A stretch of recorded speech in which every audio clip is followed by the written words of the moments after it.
Paul's mini kitchen with লাইফস্টাইলে সবাইকে welcome জানাই। আজকের ভিডিও শুরু করার আগে কিছু কমেন্ট আমি দিয়ে দিয়েছি, তোমরা দেখে নাও। তোমাদেরকে আমি বলেছি ভালো ভালো কমেন্ট করো রেসিপির, আমি সেই রেসিপিগুলোই ট্রাই করার চেষ্টা করব। কিন্তু তোমরা আমাকে এই রেসিপি ট্রাই করার কথা বলবে আমি কখনো ভাবতেই পারিনি। তোমরা আমাকে সবাই কমেন্ট করেছো আরশোলার চাটনি বানানোর জন্য। তোমরা আমাকে কমেন্ট করবে আর আমি সেই রেসিপি বানাবো না, সেটা তো হতেই পারে না। চলো তাহলে আজকের রান্না আরশোলা চাটনি শুরু করা যাক। প্রথমেই তোমাকে আরশোলা জোগাড় করতে হবে, আর আরশোলা জোগাড় করার জন্য তোমাকে 2 রাত না ঘুমিয়ে বসে থাকতে হবে হাতে একটা ছোট লাঠি নিয়ে। তারপরেই যখন দেখবে আরশোলা বেরোচ্ছে তখন লাঠি দিয়ে বাড়ি মেরে সেন্সলেস করে ফেলতে হবে। এই কাজ করার সময় মনে ভয় রাখা কিন্তু চলবে না। তারপরে আরশোলাগুলোকে ভালোভাবে পরিষ্কার করে থালার মধ্যে ফুলের মতো করে সাজিয়ে নিতে হবে।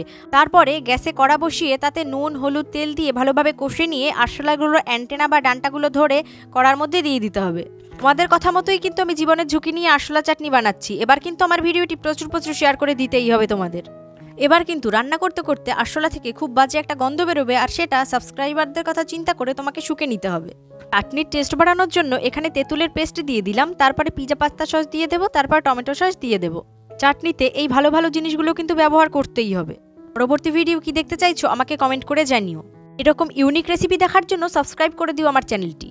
এই রেসিপি কেউ ট্রাই করলে আমাকে জানিও। ভিডিওটি কেমন লাগলো আমাকে কমেন্ট করো, আর এই ভিডিওটি দেখার জন্য থ্যাংক ইউ।